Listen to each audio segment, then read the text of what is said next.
जय श्री स्वामी समर्थ।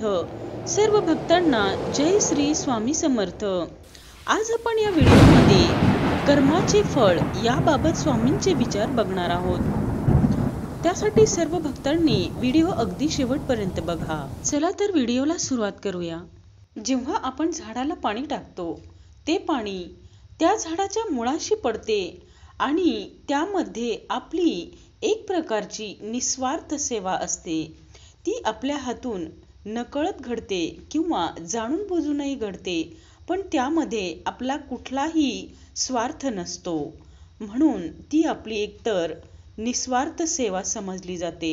जसे तेच पाणी अगदी मुळापासून शेवटच्या टोकापर्यंत म्हणजेच अगदी झाडाच्या शेंड्यापर्यंत जाऊन पोहोचते। पानापानात फांदी फांदीत कसा अगदी जीव भरून येतो आणि त्यामुळे आपले मनही प्रसन्न होते।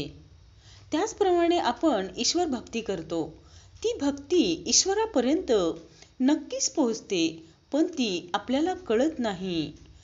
आपली भक्ती प्रार्थना एक दिवस ईश्वरापर्यंत नक्कीच पोहोचते। आणि स्वामींचे हे वरदानच आहे की भिवू नकोस, मी तुझ्या पाठीशी आहे। स्वामी सतत आपला विचार करतात आणि आपल्या पाठीशी राहतात।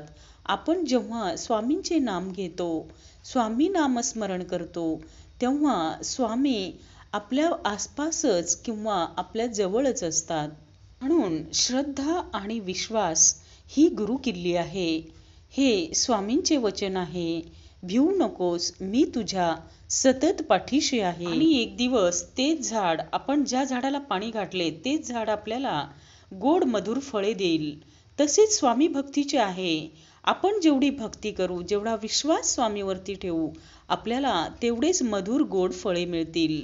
हे स्वामींचे वचन आहे, भिवू नकोस, मी तुझ्या पाठीशी आहे। आणि म्हणूनच स्वामी नेहमी म्हणतात की सदैव चांगले कर्म करा, चांगले कार्य करा, चांगल्या कर्माचे फळ नेहमी चांगलेच मिळते। जय श्री स्वामी समर्थ। जय श्री स्वामी समर्थ।